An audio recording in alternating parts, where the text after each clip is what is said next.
In this photo titled "The World at War," we can clearly see the different suppliers and consumers of these small arms. As you can see, the United States, Russia, China, Brazil, and parts of Europe are the lead suppliers in the world of arms. That leaves us with like places like Mexico, South America, like the Colombian drug cartels, Africa, and the Middle East are the biggest consumers.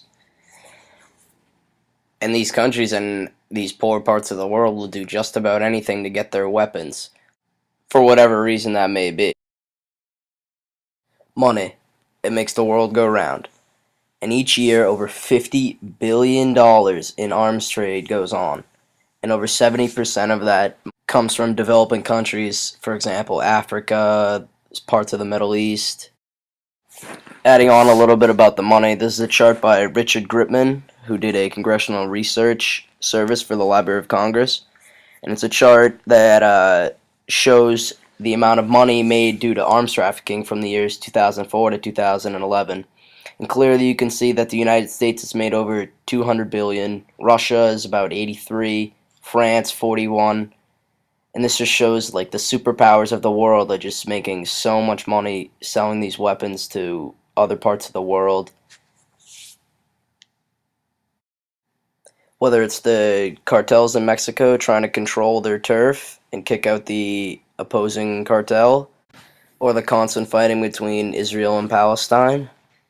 The supply and demand for these small arms makes arms trafficking one of the hardest illegal businesses to control and restrict by government agencies. One of those government agencies is known as Interpol, which stands for International Criminal Police Organization. Set up in 1956, its goal is to help make the world a better, safer, and more peaceful place. As good as that sounds, Interpol is a lot like the UN in a sense where if they go to a place, they can't really do a whole lot much because of like restrictions based on the country that they. Arms trafficking is really a tough point to make a stand on because there's a lot of bad and some good coming out of it. But my opinion is basically if the guns are going for a good reason, then it's perfectly fine. Like if you're giving weapons to say a group of people that are being attacked by someone, then yeah, go for it. That's always good to help defend them.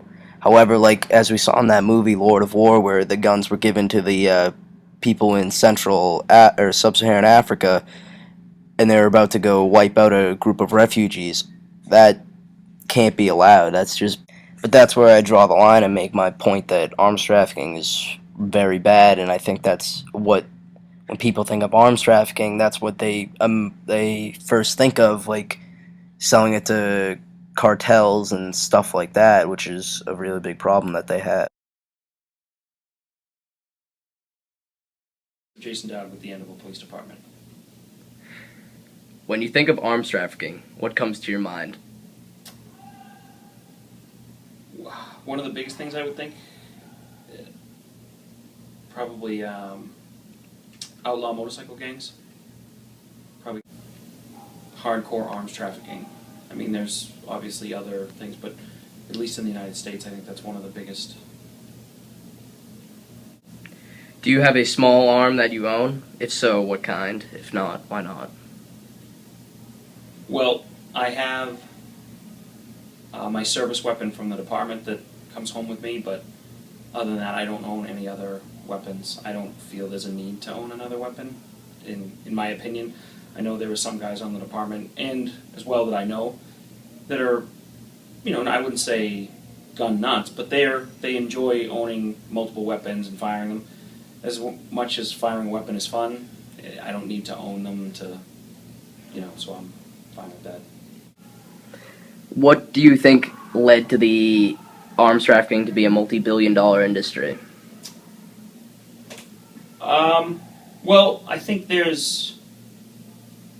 what led to it being I think was demand. Demand was a huge, I think throughout the world there's a demand for, arms trafficking.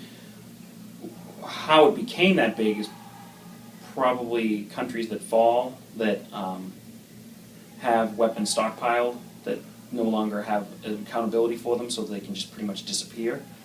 But yeah, I think those two things, one, the fact that they are everywhere in countries that are stockpiling them and lose them, and then of course there's a demand in other countries that don't have them, third world countries that need the weapons to revolutions, things like that. So I think that's why trafficking has become so big.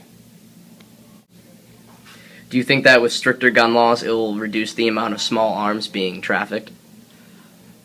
I think it will reduce it. I don't think anything will stop it from happening. I mean, obviously we have drug laws, and drugs still get smuggled across our borders and across borders throughout the world.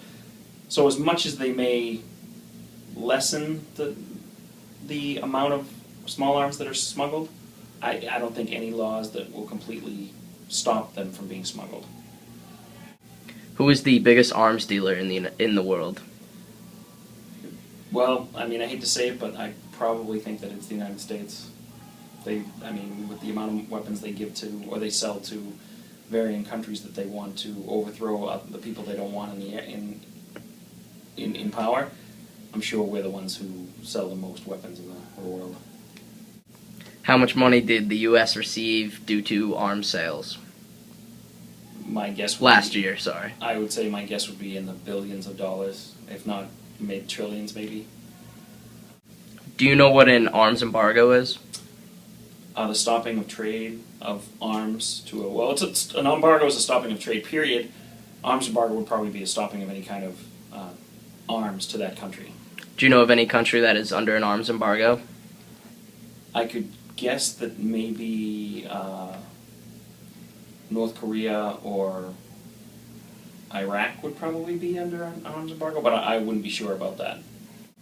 What steps could the UN/the world take to diminish the amount of small arms being trafficked? Unfortunately, I don't think there's much that they could do. I mean, the UN, as much of a wonderful organization as that is, they need the cooperation of every country that does it, and I just don't think they can. For example, there's a lot of countries have signed a treaty that gets rid of landmines, but not every country has, simply because they want the landmines in place. I know those aren't technically arms, but it's an example of, even though they're part of the UN, not everybody signs certain resolutions that the UN tries to put into place. So if they tried to put into a place like, stop all, smuggling, some countries probably make money on smuggling. Some of the lower, that need that money aren't ever going to stop doing it. So I don't think there's really anything that they can do to stop the flow of arms and of getting smuggled and everything like that. I'm Joey Spinelli, and I'm a freshman. When you think of arms trafficking, what comes to your mind? Like smuggling guns illegally. Obviously, you aren't of age to have a small arm, but when you do become of age, do you plan on getting a small arm? I do not, And why is that? because they're dangerous. Thank you. What do you think led arms trafficking to be a multi-billion-dollar industry? Well, like a lot of people need them in other countries, and you can't really buy them anywhere. Do you think that with stricter gun laws, it will reduce the amount of small arms being smuggled? No, because I think if it's harder to get, then people would just want them more, and then it'd be smuggled more. Who do you think is the biggest arms dealer in the world? Probably Russia. And why do you think that? I don't know. How much do you think the U.S. received due to arms sales last year? Like $5 billion. Do you know what an arms embargo is? No. Have you ever heard of an arms embargo before? Yeah, but I don't know what it means.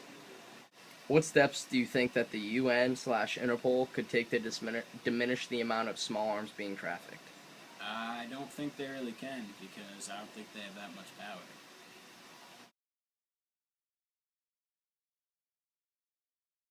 Please state your name and occupation for the record. My name is John Barabee. I'm a librarian at Andover High School and a would-be international arms smuggler. When you think of arms trafficking, what comes to your mind? Actually, I think of Basil Zaharov, who was the famous international arms dealer about the time of the First World War. He was known as the Merchant of Death. Do you have a small arm that you own? I have a 12-gauge shotgun that was my father's, yes. Do you plan on getting any more weapons? I'd like to get a nice pistol, but I'm too cheap to buy one. Okay. I think led arms trafficking to be a multi-billion-dollar industry. Demand and human nature. You think that with stricter gun laws, it will reduce the amount of small arms being smuggled / trafficked? Not really. If there is a demand for the arms and people are determined to get them, they're going to get them one way or another. I mean, look at nuclear arms. We wanted to keep that under wraps, and now we have North Korea as a nuclear power and Iran soon to be one. How much do you think that the United States received due to arms sales? You mean the United States as the U.S. government, or as American manufacturers? The government. Probably $300–400 billion would be my guess. Do you know what an arms embargo is? Yes, that's when you stop doing trading with somebody. Could you give an example of a country that you think is under an arms embargo? Oh, let's see, offhand.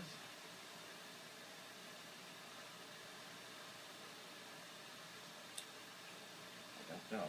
Korea, Cuba, one of those. No, I'm sure that there's many countries who trade with Cuba. I don't know, Somalia maybe, I'm not sure. Mm-hmm. What steps could the UN / Interpol take to diminish the amount of arms being trafficked?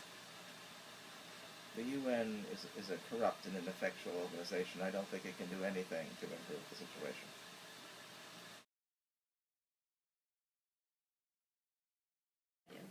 Please state your name and occupation for the record. My name is Julie Zavril, and I'll be a junior at Boston College. Okay. When you think of arms trafficking, what comes to your mind? I think of illegal dealings and violence and all sorts of gang activity in Latin America, South America, particularly Mexico. Do you have a small arm that you own?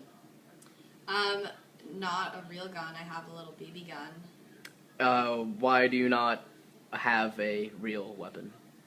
Because I do not have a permit and I don't care that much.